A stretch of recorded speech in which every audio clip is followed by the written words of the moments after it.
থেকে দলিল চাচ্ছে, তো চলুন আমি আপনাদেরকে কোরআন শরীফ থেকেই আয়াত দিয়ে দলিল দেই। তো চলুন প্রথম আমি সূরা হুদের 114 নাম্বার আয়াতটি আপনাদের সামনে তেলাওয়াত করি। ওয়া আকিমিস সলাতা তরাফাইন নাহারি ওয়া যুলাফাম মিনাল লাইল। আল্লাহ তাআলা এই আয়াতের মধ্যে বলছেন যে ওয়া আকিমিস সলাতা তরাফাইন নাহার, দিনের দুই অংশে তোমরা নামাজ কায়েম করো, ওয়া যুলাফাম মিনাল লাইল, এবং রাতের শুরু অংশে তোমরা নামাজ কায়েম করো। তো দর্শক এখানে আপনারা দেখুন, এখানে 3 ওয়াক্ত নামাজের কথা রয়েছে। 1 নাম্বার তরাফাইন নাহার, দিনের দুই অংশে। তো দিনের দুই অংশ তো নিশ্চয়ই ফজর এবং মাগরিব। ফজর ওয়াক্ত দিনের শুরু অংশ, আর মাগরিব হলো দিনের শেষ অংশ। সুতরাং এখানে তরাফাইন নাহার বলে ফজর এবং মাগরিব পেলাম, ওয়া যুলাফা মিনাল লাইল রাতের শুরু অংশ বলে এশার নামাজটি পেলাম।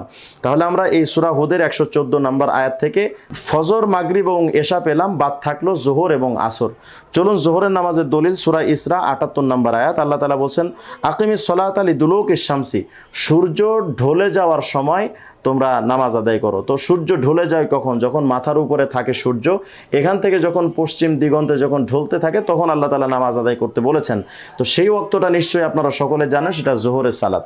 তাহলে দর্শক আমরা এই দুটি আয়াত থেকে ফজর, মাগরিব, এশা এবং জোহর এই 4টি ওয়াক্ত নামাজ পেলাম। আরেকটি ওয়াক্ত বাকি থাকলো, সেটা হলো আসর।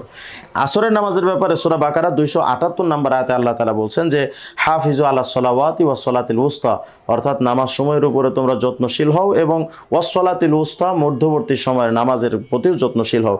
তো এখানে ওয়াস সালাতিল উস্তা মধ্য সময়ের নামাজটা আসলে কোনটা?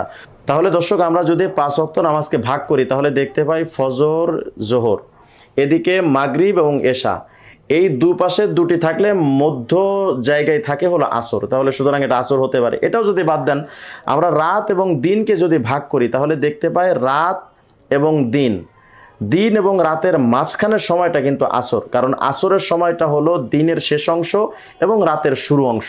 সুতরাং মধ্য সময়ের নামাজ বলতে আসরের নামাজ উদ্দেশ্য। সুতরাং আমরা এই 3টি আয়াত থেকে সুস্পষ্টভাবে আমরা বুঝতে পারলাম যে 5 ওয়াক্ত নামাজের দলিল এখানে রয়েছে। পাশাপাশি আমি আপনাদেরকে আরেকটি কথা এখানে বলতে চাই, যারা আহলে কোরআন অর্থাৎ যারা এই কথা বলে থাকেন যে নামাজের কথা কোরআন শরীফে নেই, তাদের কাছে আপনি যদি প্রশ্ন করেন যে সূরা হাশরের 7 নম্বর আয়াতের মধ্যে আল্লাহ তাআলা বলছেন যে ওয়ামা আতাকুমুর রাসূলু ফাখুযুহু ওয়ামা নাহাকুম আনহু ফান্তাহু, যে আল্লাহ রাসূল সাল্লাল্লাহু আলাইহি ওয়াসাল্লামের ব্যাপারে আল্লাহ তাআলা বলছেন তিনি যা তোমাদের কাছে আদেশ করেন বা যে বিধানগুলো নিয়ে গেছেন সেগুলো তোমরা পালন করো, যা থেকে তোমাদেরকে দূরে থাকতে বলেছেন দূরে থাকো।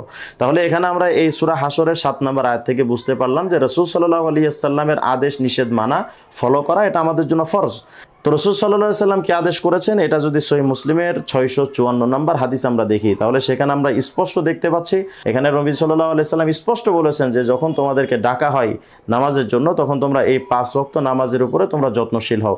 এখানে 5 ওয়াক্ত নামাজের কথা সুস্পষ্টভাবে রাসূল সাল্লাল্লাহু আলাইহি ওয়াসাল্লাম বলেছেন। নবী যে আল্লাহর তরফ থেকে কি নিয়ে এসেছেন, আল্লাহ তাআলা তো বলছেন যে আমার রাসূল যা নিয়ে গেছেন এটা মেনে নাও।